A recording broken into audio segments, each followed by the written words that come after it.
তুমি মোদের আশার আলো, তাই তো তোমায় বাসি ভালো বলে, তুমি মোদের আশার আলো, তাই তো তোমায় বাসি ভালো। হৃদয় নবীর ফুলদানিতে, হৃদয় নবীর ফুলদানিতে গেঁথে রেখেছি প্রেমের মালা। ইয়া রাসূলুল্লাহ, ইয়া হাবিবাল্লাহ, ইয়া রাসূলুল্লাহ। আমরা সবাই বলি মারহাবা। আমাদের মাননীয় প্রধান অতিথি বন্ধু আমার খুব মনোযোগ দিয়ে আসেন, আমি সেই ঘটনার দিকে যাই। হযরত ওমর বিচার করতেন, ওনার একটা পার্লামেন্ট, একটা সুপ্রিম কোর্ট ছিল। সুপ্রিম কোর্টের নাম মসজিদে নববীর বারান্দা। এখনকার বর্তমান সময়ের মতো এত উকিল নাই, এত অ্যাডভোকেট নাই, এত ব্যারিস্টার নাই, এত জজ নাই, এত ম্যাজিস্ট্রেট নাই। সব হযরত ওমর বিচারক বসে গেলেন মসজিদে নববীর বারান্দা। আল্লাহু আকবার, পৃথিবী উল্টে গেল। ওমরের বিচার কোনদিন পরিবর্তন হতো না। একবার জোরে বলা যাবে আল্লাহু আকবার। তেলের গাড়ি তেলে চলে,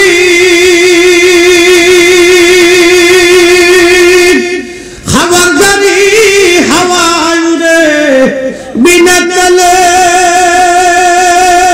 চালায় গাড়ি নবী সুলাইমান। আমরা সেই মুসলমান, আমরা সেই মুসলমান, ঠিক কিনা? মসজিদে জুতা চুরি করি। চিন্তা করুন আপনি কতটুকু অসুস্থ মস্তিষ্ক হলে মসজিদে জুতা চুরি না করে চুরি। আমার মনে পড়ছে সে আগে ওয়াজ করতাম, 30 টাকা দিচ্ছে স্টুডেন্ট লাগবে, ফাজিল থেকে ওয়াজ করছে। এটা শেষ করছি মনে করেন যে কাম শেষ করছি এই আজকে 8 অনেক বছর আগে। তো ফাজিল কামের ওয়াজের বয়স মোটামুটি 16-17 বছর এরকম হবে। তো ওই সময় টাকারও দাম ছিল, আর মানুষ 100 টাকা দিচ্ছে, 50 টাকা দিচ্ছে, 500 টাকা দিলে বিরাট খুশি হয়েছি যে অনেক টাকা দিয়েছি। যাই হোক, আমরা অনেকে ওয়াজ করার পরে হুজুর জানবে পরে দেখা করবানি, ওনার সাথে আর দেখা সাক্ষাৎ হয় নাই, বুঝতে পারছেন? আর দেখা সাক্ষাৎ হচ্ছে না। অনেকের কাছে বিকাশে দিয়ে দেবেন, আর বিকাশ কোনোদিন আসে নাই। তা আমি চিন্তা করলাম দিল না, যেহেতু আর রাগ করে কি করবো, যা যা চলে গেছে চলে গেছে। তো এরকম বহু হয়েছে, যা আল্লাহ বান্দার আল্লাহ মাফ করুক। তো এই ওই সময়কার 150-500 টাকা জোগাড় টোগাড় করে অনেক মাহফিল করে 1600 টাকা দেখছিল জুতা কিনেছিল। তো তখন তো বয়স বেশি, তো যুবককালে কাপড় চুপড় হলে একটু পাম্প ভাঙবো দিলে ফলাফল একটু খুশি হচ্ছে, একটু ভালো জুতা জুতা হলে কাপড় চুপড় হলে একটু ভাব বুদ্ধি রাস্তাতে হাঁটে। এই একটি যুবক বয়সে, এটা দোষ না, বয়সের দোষ আর কি। হে ফলাফলের দোষ দেয় আর কি, তা করতাম এই বয়সের দোষ আর কি।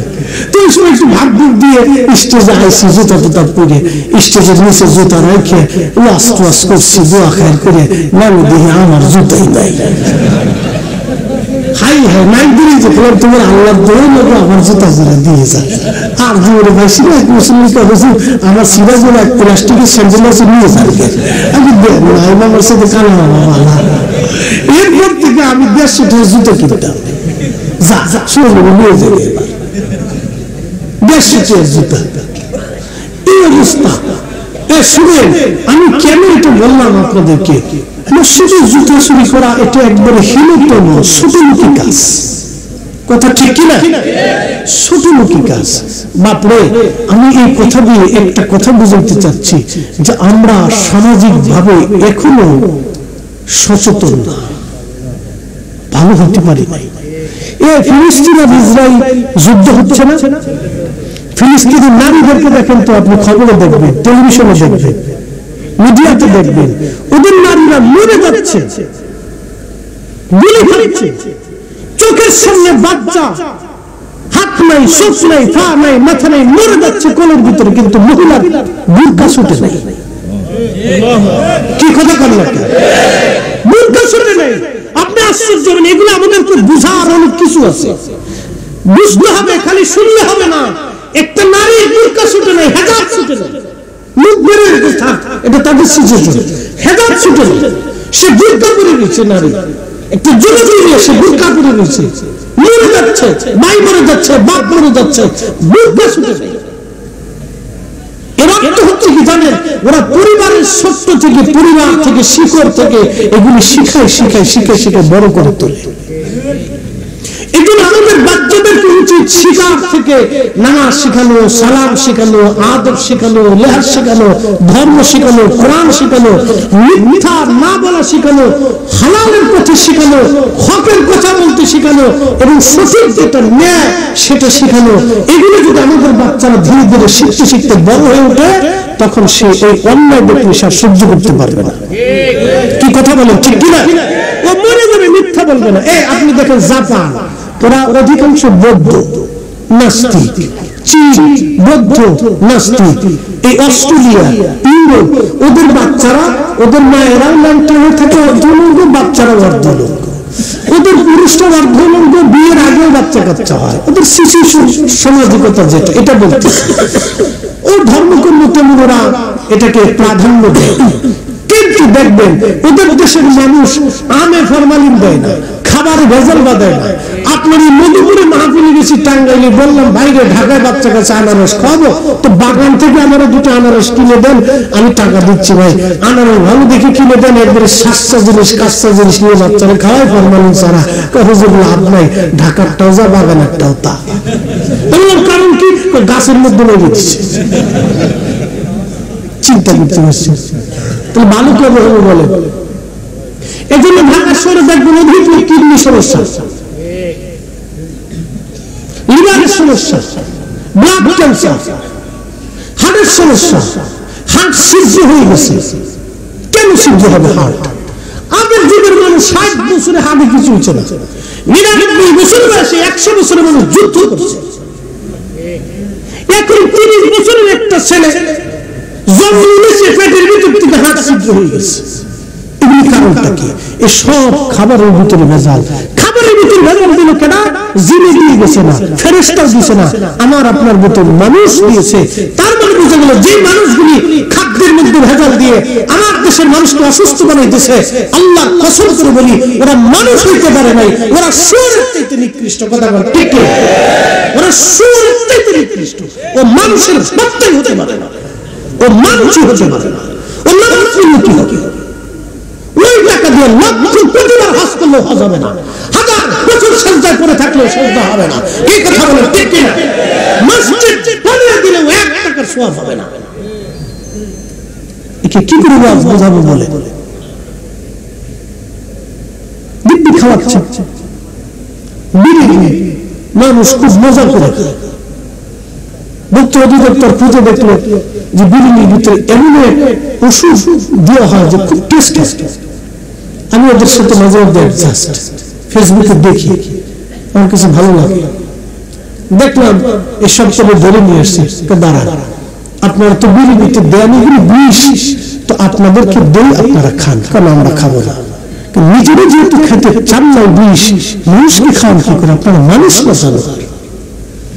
এদেরকে উচিত হলো 3 রাস্তার মোড়ে, গুলিস্তানের মোড়ে, যাত্রাবাড়ির মোড়েও নিয়ে কায়দা মতো জাঙ্গি করাইয়া ওর ফাঁসা পেছাইয়া শিরশিরির কষা দিয়ে কায়দা মতো খালি ফিটিয়ে তোমার পিঠের সামনে উঠাইতে। হাজার হাজার মানুষ দেখবে, দেখার পরে এগুলি শিক্ষা। এগুলি মানুষ হইতে পারে না, ও মানুষের কাতারেই। আমার ঢাকাতে, আমার এলাকা 5 ওয়াক্ত নামাজ পড়ে, আশ্চর্য হবে তার হোটেলে গরু গোশতের বদলে কুত্তার গোশত চালাই দিচ্ছে। আপনি কল্পনা করতে পারবেন মানুষ কি করে চলতেছে। ও মনে করতেছে আমি লাভ করি। এই যে আপনাদের এলাকার থেকে মুরগি যায় না, ঢাকা যাইতে যাইতে অনেক মুরগি মরে যায়। এই মুরগি কোন দামে কিছু হোটেল কিনে নিয়ে যায়।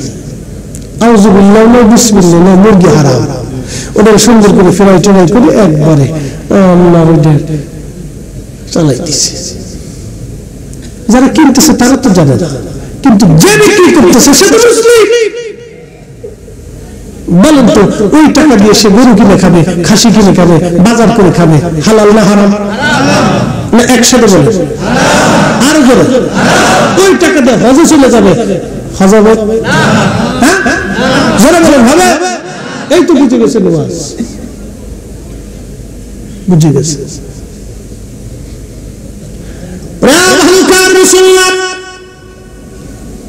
হযরত ওমর রাদিয়াল্লাহু আনহু মসজিদে নববীতে বসে আছে, ঠিক এমন সময় লোকেরা একটা যুবককে ধরে নিয়ে আসছে, সুদর্শন যুবক।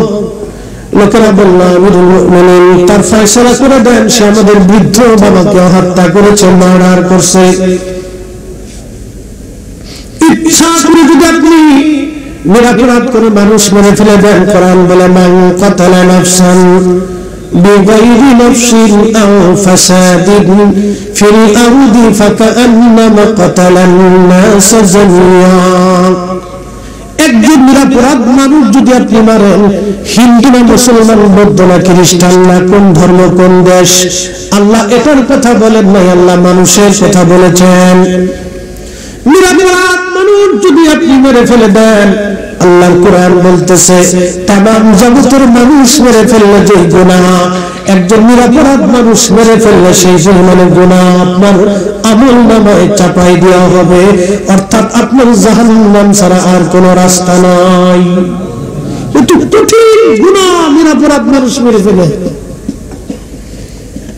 খুব মনোযোগ দিয়ে, কিন্তু আপনি দেখবেন কুকুরে কুকুরে মারামারি করে, এক কুকুর আর এক কুকুরে মার্ডার করে না। কি দেখছেন আজ পর্যন্ত? শুনে যান, আজকে শিখে যান। এক বিড়াল আর এক বিড়ালে মারামারি করে, কিন্তু মার্ডার করে না। এক পাখি আর এক পাখি, কবুতর কবুতর মারামারি করে, মার্ডার হয় না। মুরগাই মুরগাই মারামারি করে, মার্ডার হয় না।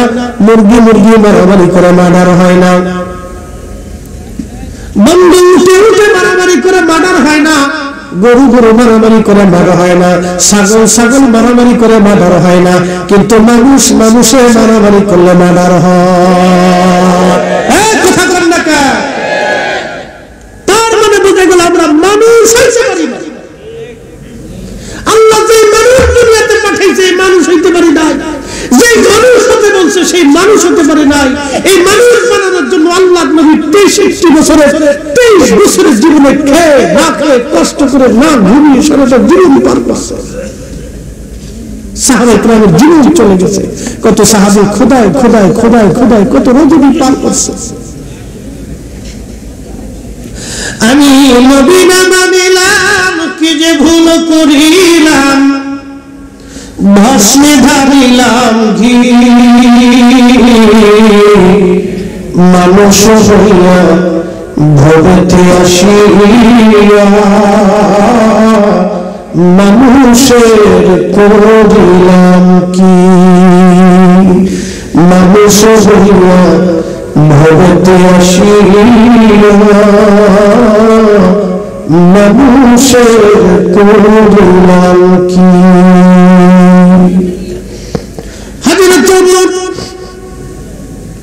মসজিদে নববীতে জিজ্ঞেস করলেন লোকেরা, যুবককে কেন ধরে নিয়ে আসছো? আমিরুল মুমিনিন সে হত্যা করেছে, আমাদের বৃদ্ধ বাবাকে মেরে ফেলছে, আমরা হত্যার বিচার চাই, রক্তের বদলে রক্ত চাই, হত্যার বিনিময়ে আমরা হত্যা চাই। হযরত ওমর বললেন, যুবক তুমি কি বৃদ্ধ লোককে মার্ডার করছো, হত্যা করছো? যুবক ডাকতে বলল, আমিরুল মুমিনিন আমি মিথ্যা বলবো না, আমার একটা শখের উট ছিল, উটের একটা বাচ্চা, ছোট্ট বাচ্চা, আমি খুব তাকে ভালোবাসি। দেখবেন ছোট্ট গরুর বাচ্চা হলে, সুন্দর হলে মালিক তার গলার মধ্যে ঝুনঝুনি বেঁধে দেয়, বাচ্চা দৌড়াদৌড়ি করে লাফালাফি করে, মালিকের মনে ভালো লাগে। আসলে আদরের বাচ্চা, তো ওই উটের বাচ্চা খুব আদরের, খুব আদর করে পালে খাওয়ায়। বলতেছে, আমার এই উটের বাচ্চাটা ওই বৃদ্ধের খেজুর বাগানে চলে যাওয়ার পরে বৃদ্ধ বাচ্চাটাকে তাড়ানোর জন্য একটা পাথর নিক্ষেপ করেছিল। পাথরটা আমার উটের চোখের মধ্যে লেগে চোখ বের হয়ে গেছে। আমি এটা সহ্য করতে না পারে আমি বৃদ্ধকে শাস্তি দেওয়ার জন্য আমি একটা পাথর নিয়ে আমি তার মাথা বরাবর মারছিলাম। আমি ইচ্ছা করে হত্যা করি নাই, ভুলবশত হত্যা হয়ে গেছে। ওই পাথরের আঘাত সহ্য করতে না পারে বৃদ্ধ মারা গেছে। হযরত ওমর বললেন, যুবক, তোমার কর্তৃক যেহেতু হত্যা হয়েছে, মার্ডার হয়ে গেছে, অতএব আল্লাহর আইন অনুযায়ী তোমাকে মৃত্যুদণ্ড প্রদান করা হবে। তখন যুবক বলল, আমিরুল মুমিনিন, আল্লাহর বিধানে যদি আমার মৃত্যুদণ্ড হয় আমার কোনো আফসোস নাই, আমি আল্লাহর আইনকে মাথা পেতে মেনে নিলাম। একবার জোরে বলা যাবে কি মারহাবা।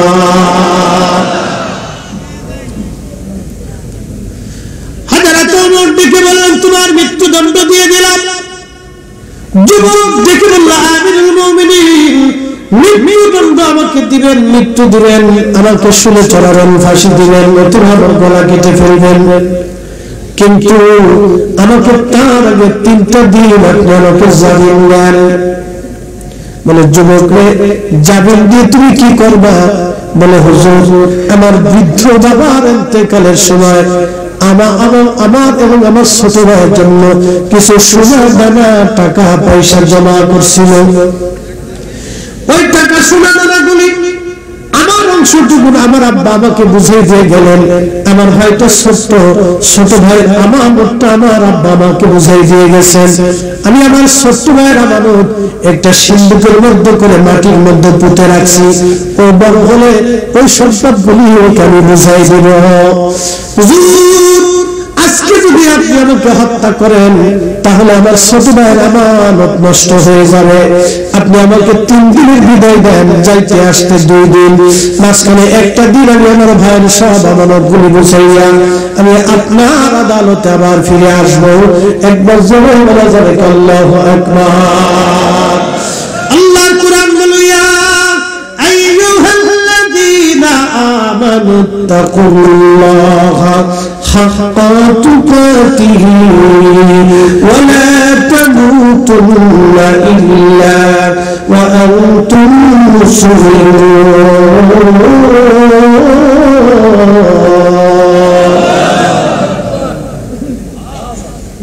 হে ইমানদার, আমি আল্লাহকে ভয় করার মতো করো। ইমানদার, আমি আল্লাহকে ভয় করার মতো তুমি ভয় করো। আর ওয়ালা তামুতুন্না ইল্লা ওয়া আনতুম মুসলিমুন। মুসলমান না হইয়া মরো না, মুসলমান না হইয়া আইসো না। পাশে গোরস্থান কত মানুষ কবরে চলে গেছে, ভালুকাবাসী কত মানুষ কবরে চলে গেল। আল্লাহ বলল, বান্দা কবরে তো আসতেই হবে, মৃত্যু তো হবেই, মরণ থেকে বাঁচার কোনো রাস্তা তো নাই। অবশ্যই মৃত্যু তোমার হবে। যেহেতু মৃত্যু হবে, অতএব তুমি মুসলমান হইয়া তারপরে কবরে আসো। মুসলমান না হইয়া কিন্তু আইসো না, মুসলমান না হইয়া আইসো না, মুসলমান না হইয়া আইসো না।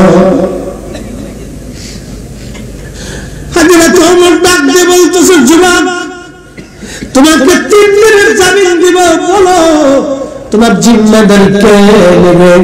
যুবক ডাক দিয়ে বলল, আমিরুল মুমিনিন, এই মদিনার মধ্যে আমার কেউ নাই, কেউ আমাকে চেনে না, আমি কাউকে চিনি না, কে আমার জামিনদার হবে?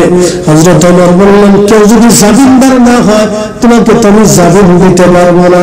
আগে দেখো কেউ তোমার জামিনদার হয় কিনা, জিম্মাদারি তোমার কেউ নেয় কিনা।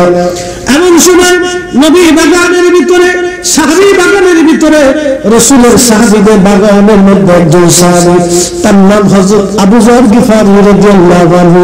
তিনি অত্যন্ত শরীফ এবং খুব আবেদ এবং জাহেদ সাহাবী ছিলেন, খুব বুজুর্গ সাহাবী। সাহাবীদের মধ্যে তিনি বুজুর্গ সাহাবী ছিলেন, দুনিয়া বিরাগী সাহাবী। ওই যুবক ডাক দিয়ে বলল, হুজুর, আমার 3 দিনের জিম্মাদারি হযরত আবু যর গিফারি তিনি নেবেন। আবু যর আপনি কি যুবকের জিম্মাদারি নেবেন? হযরত আবু যর বললেন, যান আমি যুবকের জিম্মাদারি নিলাম, আপনি তাকে 3 দিনের জামিন দিয়ে দেন। হযরত ওমর তাকে 3 দিনের জামিন দিয়ে দিলেন। যুবক চলে গেল। 3 দিন পরে আবার আদালত বসছে। হযরত ওমর মসজিদ নববীর বারান্দায় আসর নামাজের পরে বসে আছেন, লোকজন বসে আছে, বাদীরা বসে আছে, আবু যর গিফারি দাঁড়ানো, সাহাবায়ে কেরাম উপস্থিত। যুবক কি ফিরে আসবে কিনা? সূর্য ডুবার আগে ফিরে আসতে হবে। যদি না আসে তাহলে এই হত্যার দিন এবং জামিনদারের উপর বর্তাবে, এই বিচারটা জামিনদারের উপর চলে যাবে। হযরত সাহাবায়ে কেরাম দাঁড়ায় দাঁড়ায় কান্দে। আজকে একজন যুবকের জন্য আজকে নবীর একজন ভদ্র আবিদ জাহিদ সাহাবী আজ মারা যাবে। কারণ পৃথিবী উল্টে যাবে, হযরত ওমরের বিচার পরিবর্তন হবে না।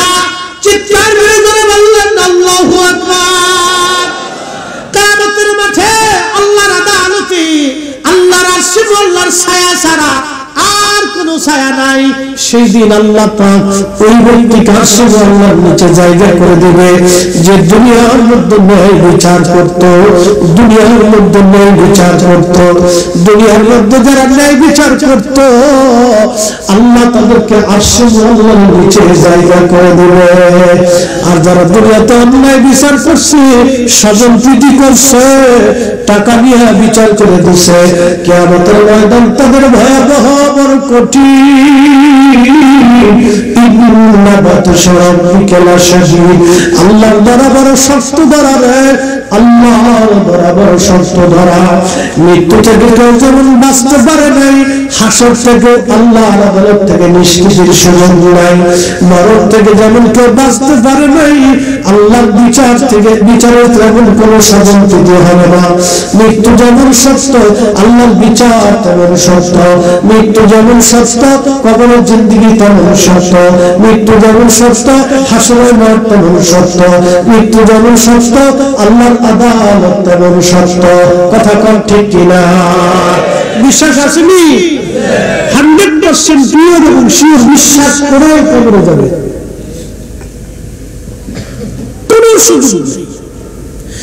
পৃথিবী উল্টে যাবে, তো আকাশ ভেঙে যাবে, তো আল্লাহর সমুদ্রগুলি শুকিয়ে যাবে। আল্লাহর ফয়সালার কোনো পরিবর্তন হবে না। লা তাবদীলা কালিমাতিল্লাহ। আল্লাহর কালামের কোনো পরিবর্তন সংযোজন বিয়োজন নেই। ইন্নাকা লা তুখলিফুল মিআদ।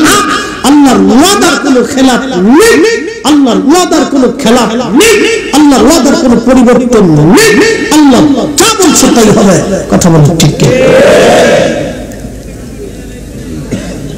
কষ্ট হচ্ছে আর একটু চলবে, একসাথে বলি তো আল্লাহু আকবার। একবারে বেশি কষ্ট দিব না, আর একটু শুনে বুঝে যাবে।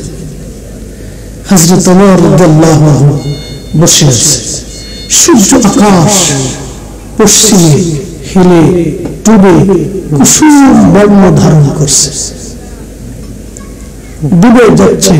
সাহাবায়ে কেরাম বলতেছে, বাদী তোমরা তোমাদের মামলাকে উঠাই দাও, আজকে ওমর কিন্তু ফয়সালা পরিবর্তন করে দিবে। ওই যুবকের ফয়সালাটা নবীর একজন মাসুক সাহাবী, আশিক সাহাবীর উপরে বর্তাই যাবে। তোমরা মামলাটা উত্থাপন করো, তোমরা ক্ষমা করো। বাদীরা বলে, না, বাবার হত্যার ফয়সালার জন্য দাঁড়িয়েছি, মামলা উত্থাপন হবে না, কোনো ক্ষমা হবে না। সাহাবায়ে কেরাম কেঁদে ফেলে দিলেন, আহা, যুবক তো ফিরে আসবে না, একটা আদনা শুকরা ছেলে, এটা কি আর ফিরে আসে?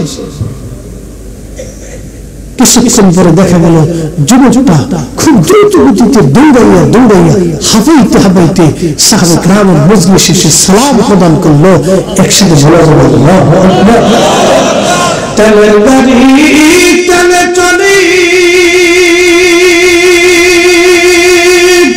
হাওয়ার গাড়ি হাওয়ায় রে, বিনা তেলে চালায় গাড়ি নবী সুলাইমান। আমরা সেই মুসলমান আমরা, সেই মুসলমান। লা ইলাহা ইল্লাল্লাহ, জোরে লা ইলাহা ইল্লাল্লাহ, লা ইলাহা ইল্লাল্লাহ, না না জোরে লা ইলাহা ইল্লাল্লাহ, লা ইলাহা ইল্লাল্লাহ, লা ইলাহা ইল্লাল্লাহ, লা ইলাহা ইল্লাল্লাহ মুহাম্মাদুর রাসূলুল্লাহ সাল্লাল্লাহু আলাইহি ওয়াসাল্লাম। সাহাবীদেরকে সালাম দিল যুবক, আসসালামু আলাইকুম ওয়া রাহমাতুল্লাহি ওয়া বারাকাতুহু। আমিরুল মুমিনিন, আমি আমার সময় নির্দিষ্ট টাইমে আপনার আদালতে হাজির হয়েছি। ও আল্লাহর নবী সাহাবী আবু যর গিফারি, আপনি মাফ করে দিবেন। আজকে 3টা দিন আপনাকে পরেশানির মধ্যে লাগছি। আমিরুল মুমিনিন, আল্লাহর ফয়সালা অনুযায়ী আপনার ফয়সালা করেন। আমি আল্লাহর আইনে মাথা নত করছি। হযরত ওমর চোখের পানি ছেড়ে দিয়ে কান্দে আর বলে, আজ এত ভালো ছেলেটা মারা যাবে। আমার জীবনে এমন আমানতদার ছেলে পাই নাই, এই যুবক বয়সে এত বড় আমানতদার। আল্লাহর নবী বললেন, কিয়ামতের পূর্ব সময় 72টা আলামত হবে, তার ভিতরে একটা আলামতের নাম আদাউল আমানা। আমানতের খেয়ানত বাড়বে, আমানতের খেয়ানত বাড়বে, আমানতের খেয়ানত বাড়বে। বাংলাদেশে বহু মসজিদের কমিটি মসজিদের টাকা চুরি করে গায়ে ফেলায় দেয়। কয়েকদিন আগে খবর দেখলাম, এক ক্যান্ডিডেট দাঁড়িয়েছে, ক্ষমা করবেন কোন রাজনৈতিক বিষয় না, ওয়াজ না, ক্যান্ডিডেট দাঁড়িয়েছে, সে ভোটাভুটি করবে, কিন্তু মসজিদের টাকা চুরি করে সে তার ঋণ পরিশোধ করছে। এই ক্যান্ডিডেটটা যদি অর্থমন্ত্রী বানিয়ে দেওয়া যায়, বাংলাদেশের সব এমপিমন্ত্রী জুতা চুরি করে খাবে। কত খারাপ করছে, ঈশ্বরের ভোটে করেছে। চিন্তা করেন তো, মসজিদের টাকা চুরি করে হাতে ঋণ পরিশোধ করছে, কত বড় ডাকাত।